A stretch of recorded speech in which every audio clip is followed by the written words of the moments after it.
గత 4 రోజుల క్రితం పేదల పెన్నిది బడుగు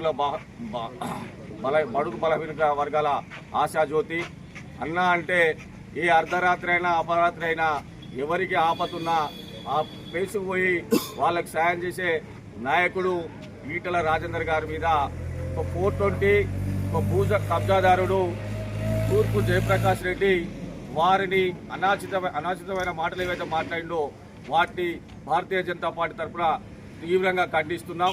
ఎందుకంటే జగ్గారెడ్డి మొదటి నుంచే ప్రభుత్వ భూముల్ని కబ్జా చేసుకుంటా రియల్ ఎస్టేట్ వ్యాపారిగా 2004 కన్నా ముందు వారి నియోజకవర్గం సంగారెడ్డిలో 60 ఎకరాల స్వతంత్ర సమరయోధుల భూముల్ని కబ్జా చేసి వాటిని రియల్ ఎస్టేట్ వ్యాపారంగా చేసి 2004లో టీఆర్ఎస్ పార్టీ నుంచి ఎమ్మెల్యే గెలిచిన తర్వాత రాజశేఖర రెడ్డి ప్రభుత్వం వాటి మీద కోర్టుకు వెళ్ళిన తర్వాత అప్పటి స్వతంత్ర సమరయోధులంతా మా భూములని గుంజుకున్నారని చెప్పి జగ్గారెడ్డి మీద కోర్టుకు పోయిన తర్వాత అప్పుడు ప్రభుత్వంలో ఉన్న ముఖ్యమంత్రి రాజశేఖర రెడ్డి స్వర్గీయ రాజశేఖర రెడ్డి గారి కాళ్ళు మొక్కి ఆయన బూట్లు నాకి చెప్పులు నాకి కాంగ్రెస్ ప్రభుత్వంలో చేరి ఇప్పటి వరకు ఆ భూమి కబ్జాల్ని పక్కకు పెట్టేసి ఇవాళ తెలంగాణ రాష్ట్రంలో మొదటిసారి కేసీఆర్ ప్రభుత్వం చేసిన అరాచకాల్ని ప్రజలు దృష్టిలో పెట్టుకొని కేసీఆర్ ను ఫామ్ హౌస్ వంటి పంపించిన తర్వాత ఇవాళ రేవంత్ రెడ్డి గారి నాయకత్వంలో జరుగుతున్న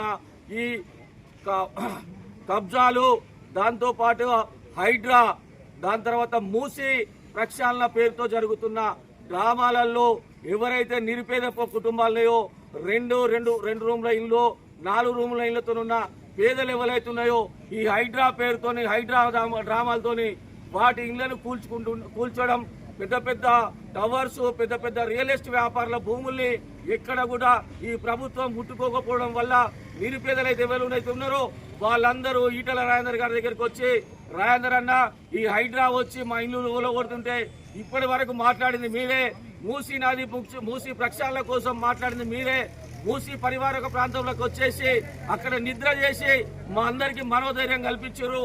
మళ్ళీ మొన్న హైడ్రా పేరుతోని హైదరాబాద్ లోపల ఒక పోలీస్ స్టేషన్ ఓపెన్ చేసారు. మాకు ఒక రోజు హైడ్రా అని చెప్పి నోటీసులు ఇస్తారు, ఒకరికి రెవెన్యూ నుంచి మాకు నోటీసులు ఇస్తారు. మా ఇళ్లలో పడుకోవాలంటే, మా పిల్లలతో సరిగా భోజనం చేసి నిద్రపోవాలంటే కూడా మాకు భయంగా ఉంది.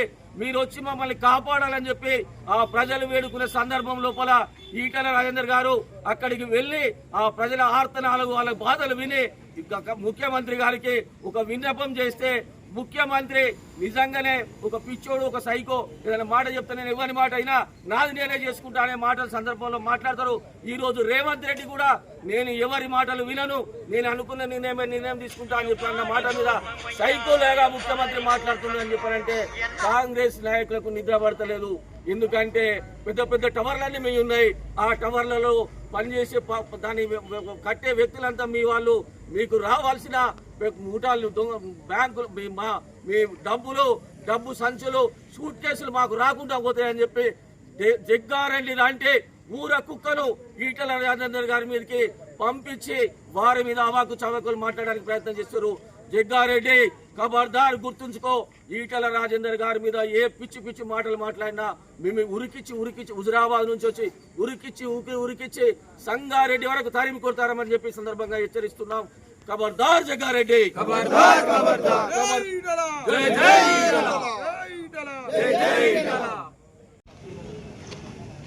ఈ 3-4 రోజుల కింద నుండి ఈ రాష్ట్రంలో Congress party versus Bharatiya Janata party యొక్క మాటల యుద్ధం కొనసాగుతోంది. 4 రోజుల క్రితం ఈటల రాజేందర్ గారు ప్రెస్ మీట్లో తెలంగాణ రాష్ట్రంలో భారతీయ జనతా పార్టీగా 8 మంది ఎంపీలు, 8 మంది ఎమ్మెల్యేలు, ఎమ్మెల్సీలు ఈ రాష్ట్రంలో ఎప్పుడు ఎలక్షన్లు పెట్టినా ప్రజలు భారతీయ జనతా పార్టీని ఆదరిస్తారు. కాంగ్రెస్ పార్టీ మొన్న అధికారంలోకి రావడం, కేసీఆర్ మీద కోపంతో కాంగ్రెస్కి అధికారం ఇచ్చిండ్రు. మీరు దొంగ హామీలు ఇచ్చి 420 హామీలు ఇచ్చి ప్రజలకు మభ్యపెట్టి మీరు అధికారంలోకి వచ్చారు. దయచేసి మీరు ఈ యొక్క పథకాలు ఏవైతే మీరు మేనిఫెస్టోలో పెట్టి ప్రజలకు మాట ఇచ్చారో ఇవన్నీ చేయండి. మీరు అధికారంలోకి వచ్చారు, మీకు 5 ఏళ్ళ అవకాశం ఇచ్చారు ప్రజలు, మీరు ఈ అవకాశాన్ని వినియోగించుకొని చేయండి అని చెప్పి వారు మాట్లాడితే పేరు లేదు, ఊరు లేదు, ఏం లేదు. తూర్పు జగ్గారెడ్డి గారు, సంగారెడ్డి మాజీ ఎమ్మెల్యే గారు అనవసరంగా ఈటల రాజేందర్ పేరు తీసుకొని కా భాష, రా భాష, ఏ భాష అయితే ఆ భాష మాట్లాడి ఈటల రాజేందర్ మీద అనుచిత వ్యాఖ్యలు చేసి ఈ రాష్ట్రంలో ఒక మాటల యుద్ధానికి తెరలేపిండ్రు. ఈటల రాజేందర్ గారు 20 సంవత్సరాల నుంచి రాజకీయంలో ఉన్నారు. తను ఏ రోజు కూడా వ్యక్తిగతంగా ఎవరిని కూడా పల్లెత్తు మాట అన్న సందర్భం లేదు. రాష్ట్ర ముఖ్యమంత్రిని కూడా తెలంగాణ రాష్ట్రంలో భారతీయ జనతా పార్టీ మీద ప్రజలు విశ్వసిస్తారు.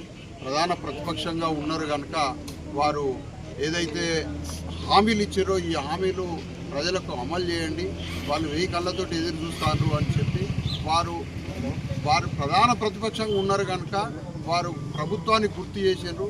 అయితే ఆ ప్రభుత్వం ఈటల రాజేందర్ మాటలు ఏదైతే ప్రజలలో పోతున్నాయని చెప్పి వ్యక్తిగతంగా దూషణ మొదలుపెట్టి వ్యక్తిగతంగా ఆయనను దూషించడం మొదలుపెట్టారు. ఇప్పుడు ఈటల రాజేందర్ అన్న మాట్లాడకపోవచ్చు, కానీ భారతీయ జనతా పార్టీ కార్యకర్తలు చాలామంది ఉంటారు. చాలామందికి మీ భాషలన్నీ వస్తాయి కదా, వాళ్ళు మాట్లాడతారు కదా. ఇప్పుడు మీకంటే స్థాయి వల్ల ఈటల రాజేందర్ మాట్లాడకపోవచ్చు, కానీ చిన్న కార్యకర్త మాట్లాడితే మీ పరిస్థితి ఏంది ఒకసారి ఆలోచించుకోండి. ఇప్పుడు ఎవరు మాట్లాడితే భారతీయ జనతా పార్టీ ముందు ప్రభుత్వాన్ని ఎదుర్కొన్నది భారతీయ జనతా పార్టీయే. ఈరోజు మీరు దొంగ హామీలు ఇచ్చి ప్రభుత్వాన్ని నడుపుతుంటే కూడా మీకు గుర్తు చేసేది కూడా భారతీయ జనతా పార్టీ. గౌరవ రాష్ట్ర అధ్యక్షులు కిషన్ రెడ్డి గారు మాట్లాడితే కిషన్ రెడ్డి గారిని మాట్లాడిండ్రు, గౌరవ బండి సంజయ్ గారు మాట్లాడితే వారిని మాట్లాడిండ్రు, ఈటల రాజేందర్ మాట్లాడితే వారిని మాట్లాడుతున్నారు. వ్యక్తిగత మీకు పని చేతగాక వ్యక్తిగత దూషణలు చేసుకుంటా ఎన్ని రోజులు సాగిస్తారు ఈ పరిపాలన? ఇప్పుడు 2 ఏళ్ళు అయిపోయింది. మీకు దమ్ముంటే స్థానిక సంస్థ ఎన్నికలు పెట్టే దమ్ముందా మీకు స్థానిక 2 సంవత్సరాలు అవుతుంది కదా స్థానిక సంస్థలు అయిపోయి. మీ రాహుల్ గాంధీ గారు సంవిధాన్ ఖత్రేమే అని చెప్పి రాజ్యాంగాన్ని పట్టుకొని తిరుగుతాడు. ఈ రాజ్యాంగం వల్ల స్థానిక సంస్థలు ఎన్నికలు పెట్టకుండానే ప్రభుత్వాన్ని నడపమని ఉందా? ఒకసారి ఆలోచించుకోండి. కాంగ్రెస్ నాయకులారా ఒక్కసారి ఆలోచించుకోండి. మీరు మొన్నటి ఎలక్షన్లో సంవిధాన్ ఖత్రేమే అని చెప్పి దొంగ మాటలు మాట్లాడి భారతీయ జనతా పార్టీ మీద దుష్ప్రచారం చేసి మీరు ఎలక్షన్లో గెలిచే ప్రయత్నం చేసినారు. అయినా కూడా ప్రజలు, దేశవ్యాప్తంగా ఉన్న ప్రజలందరూ కూడా మీకు కర్రగాల్చి వాత పెట్టారు కదా. ఈ తెలంగాణ రాష్ట్రంలో పోయిన ముఖ్యమంత్రి కరెక్ట్ పని చేయకపోతేనే కదా ఆయనను మార్చాలనే ఉద్దేశంతో మీకు ఓట్లేసి గెలిపిస్తే మీరు దొంగ హామీలు ఇచ్చి మేనిఫెస్టోలో దొంగ అది పెట్టి మీరు అది చేస్తే మీకు ప్రధాన ప్రతిపక్షంగా ఉన్న ఈ భారతీయ జనతా పార్టీ గుర్తు చేస్తే మీరు వ్యక్తిగతంగా దూషణలు చేస్తున్నారు. మీకు ఒకటే మా విన్నపం, అంటే మంచిగా మర్యాద కొద్దీ చెప్తున్నాం, ఈ దూషణలో పర్వం మంచిది కాదు. రాజకీయాలలో ఇప్పుడు ఎవరికంటే ఎవరికి మాటలు ఎక్కువ వస్తాయి, రావని కాదు, కానీ సందర్భాన్ని బట్టి మాటలు. తెలంగాణ ఉద్యమ నాయకుడు మల్కాజిగిరి ఎంపీ గారిని మీద గత 3 రోజుల క్రితం జగ్గారెడ్డి అనుచితమైన వ్యాఖ్యలు చేసి వారి యొక్క క్యారెక్టర్ మీద దెబ్బ చేయాలని అధికార పార్టీ సూచన మేరకు కొన్ని అనుచిత వ్యాఖ్యలు చేయడం జరిగింది. దానికి నిరసనగా ఈరోజు ఇల్లంతకుంట మండల కేంద్రంలో వారిది కాంగ్రెస్ పార్టీ పిసిసి అధ్యక్షుడి ఇద్దరిది దిష్టిబొమ్మ దగ్ధం చేయడం జరిగింది. ఆ రోజు రేవంత్ రెడ్డి పిసిసి అధ్యక్షుడు ఉన్నప్పుడు ఇదే జగ్గారెడ్డి నీకు నేనేమన్నా పెద్ద పాలేరునా, బండకేసి కొడతా అన్న వీడియోలు ఒక్కసారి ఆలోచించి చూస్తే ఆ రోజు ఎవరికి పెద్ద పాలేరుండి రేవంత్ రెడ్డి పైన తిట్టినావో, ఈరోజు అదే రేవంత్ రెడ్డికి పెద్ద పాలేరు ఉండి ఈ యొక్క రాజేంద్రన్నపై అనుచిత వ్యాఖ్యలు చేస్తున్నావు. ఇవాళ నీ యొక్క భార్యకు పదవుల కోసం నువ్వు పోయి ఆయన చుట్టూ ప్రదక్షిణ చేయి, ఆయన కాళ్ళేలు పట్టుకో, నీ యొక్క పదవులుంటే తీసుకో. కానీ మా యొక్క ఉద్యమ నాయకుని పైన నీ అవాకులు చవాకులు చేస్తే బిడ్డ నీ పర్సనాలిటీ ఏంది నువ్వు ఒక్కసారి అద్దంలో చూసుకో. నీ పర్సనాలిటీ ఏంది, నీ వ్యవస్థ ఏంది ఒకసారి ఆలోచించు. మేము మాట్లాడు, మేము బరిగీసి గీత గీస్తే బిడ్డ నువ్వు ఇల్లు కాదు నీ సంగారెడ్డి వదిలిపెట్టి పోవాల్సిన పరిస్థితి వస్తుంది. నీకన్నా ఎక్కువ మాట్లాడతాడు భారతీయ జనతా పార్టీ కార్యకర్త. ఒక నిబద్ధత, ఒక క్రమశిక్షణత మా పార్టీ నేర్పుతుంది. కాబట్టి మేము ఒక్కసారి మీకు హెచ్చరిస్తున్నాం, ఇకపై నుండి నీ యొక్క ఆలోచనలు కావచ్చు, నీకు ఎవరైతే ప్రేరేపించి ఈ మాట్లాడమంటారో వాళ్ళకు కూడా ఈ యొక్క ఇల్లంతకుండా వేదిక నుండి హెచ్చరిస్తున్నాం. మీకు దమ్ముంటే మీకు ఎలక్షన్లలో ఇచ్చిన హామీలు వాటి మీద మాట్లాడండి, మీ పాలసీల మీద మాట్లాడండి, ప్రజల మీద మీరు ప్రేమను పొందండి. అట్లా పొందితే మీ మీద ఉన్న గౌరవం పెరుగుతుంది. కానీ మీరు అధికారంకి వచ్చి ఎన్ని రోజులు అవుతుంది, మీరు ఇచ్చిన హామీలు ఏమి నెరవేర్చరు. ఒక్కసారి వాటి మీద మన రాజేందర్ అన్న మాట్లాడితే రాజేందర్ అన్న మీద మీరు ఇట్లా చేసి మాట్లాడడం సరికాదు. జగ్గారెడ్డి ఖబర్దార్, నీకు ఈ యొక్క తెలంగాణ రాష్ట్రంలో రాజేందర్ అన్నను ఉన్న అభిమానం చూసి నిన్ను ఒక కుక్కలాగా ఉసుగొలిపారు. కాబట్టి ఇవాళ నువ్వు ఈ యొక్క మాటలు మాట్లాడుతున్నావు. నువ్వు అదిగాక వెంటనే నువ్వు అన్న మాటలు వెంటనే తక్షణమే తీసుకోకపోతే నీకు వెంటనే కార్యాచరణ అనేది నా భారతీయ జనతా పార్టీ కార్యకర్తల నుండి సంగారెడ్డి నీ ఇంటి నుండే స్టార్ట్ అవుతుంది. అదేవిధంగా పిసిసి అధ్యక్షుడు ఒక అధ్యక్ష హోదాలో ఉండి వాస్తవానికి ఆయనకు అధ్యక్ష పదవి ఎట్లిచ్చారో నాకైతే అర్థం కాదు. మొన్న అధికారంలోకి వచ్చిన కాంగ్రెస్ పార్టీ మన యొక్క కులాల గణాంకాల మీద కొన్ని వందల కోట్లు ఖర్చు పెట్టి ఈరోజు ఏ కులం ఏందనేది ఒక నివేదిక తీసిరు. వారికి ఒక్కడే హెచ్చరిస్తున్నా, నువ్వు ఇవాళ నా యొక్క నాయకుడిని నీ కులం ఏందని అడుగుతావు అంటే నువ్వు చేసిన కుల గణన అనేది ఫేక్ అని నువ్వే ఒప్పుకుంటాను. ఒక్కసారి ఈ యొక్క ఇల్లంతకుంట మండలం నుండి చేసిన హెచ్చరికకు నువ్వు పిసిసి అధ్యక్షుడి స్థానంలో నాకు చెప్పాల్సిన అవసరం ఉన్నది. అయితే నా అన్న కులం ఏందన్నప్పుడు నువ్వు ఏ కులగణాలు కూడా సర్వే ప్రాపర్గా చేయలేదు, ఏదో మమ అనిపించినావు అని నువ్వు ఇండైరెక్ట్ గానే ఒప్పుకున్నా అనేది సంకేతం ప్రజలలో పోతుంది. కాబట్టి పిసిసి అధ్యక్షుని కూడా ఈ యొక్క ఇల్లంతకుంట మండల శాఖ నుండి హెచ్చరించడం జరుగుతుంది. జై జై